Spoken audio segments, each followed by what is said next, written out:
Good afternoon friends. Agree coaching India YouTube channel में आपका स्वागत है। आज हम इस वीडियो में बात करेंगे कि पीपीएम से परसेंटेज में और परसेंटेज से आप पीपीएम में किस प्रकार से चेंज कर सकते हैं। तो सबसे पहले हम जानते हैं पीपीएम के बारे में।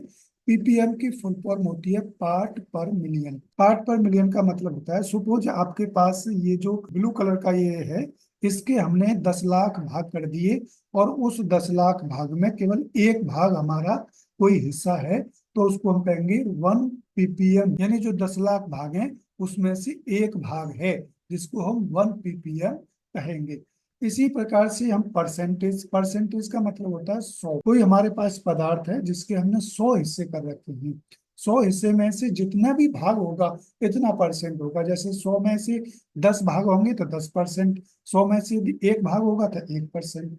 तो ये होता है परसेंट। पीपीएम के केस में हम देखें तो 1 पीपीएम का मतलब है कि 10 लाख में से एक हिस्सा। परसेंट का मतलब होता है कि कोई 100 भाग हैं और 100 भाग में से कितना है वो, यानी 1% है तो 100 में से एक भाग है, तो उसको हम 1% कहेंगे।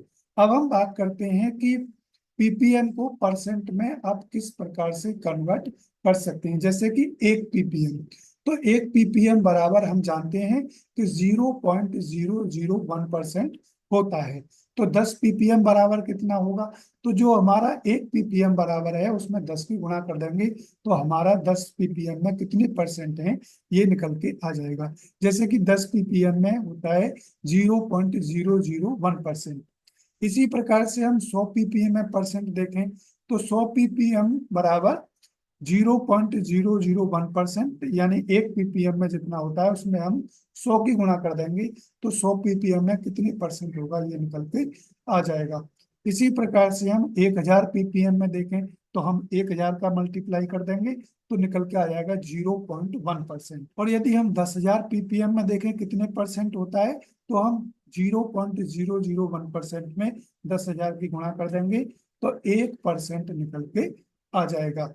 यानी 10,000 पीपीएम बराबर 1% होता है। इसी प्रकार से हम 1 लाख पीपीएम में देखें, 2 लाख पीपीएम में देखें, या 4 पीपीएम में देखें, या 6 पीपीएम में देखें, हम 1 पीपीएम में जितने परसेंट होते हैं उसमें इतने की गुणा करते हम चले जाएंगे तो वो हमारे पीपीएम से परसेंटेज निकल जाएगा। इसी प्रकार से अब हम देखते हैं कि परसेंट हमारे पास है और हमें पीपीएम निकालना है, तो हमें स्टैंडर्ड याद रखना है कि 100% बराबर होता है 10 लाख पीपीएम।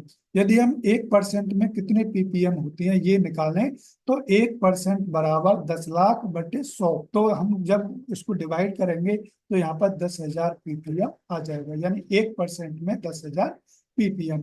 इसी प्रकार से यदि हम 2% में देखें कि 2% में कितने पीपीएम होंगे, तो यहाँ पर 10 लाख गुणा 2/100, तो यहाँ पर 20,000 पीपीएम 2% में आ जाएंगे।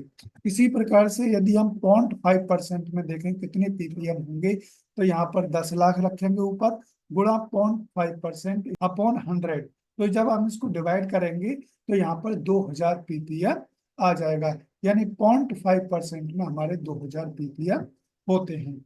अब हम बात करें कि 0.001% में कितने पीपीएम होते हैं। जैसा कि हम जानते हैं कि 100% में हमारे 10 लाख पीपीएम होते हैं, तो यहाँ हम निकालेंगे कि 0.001% में कितने पीपीएम। 0.001% बराबर 10 लाख इंटू 0.001 अपॉन 100, तो यहाँ पर आप देखेंगे 10 पीपीएम निकल के आ जाएगा।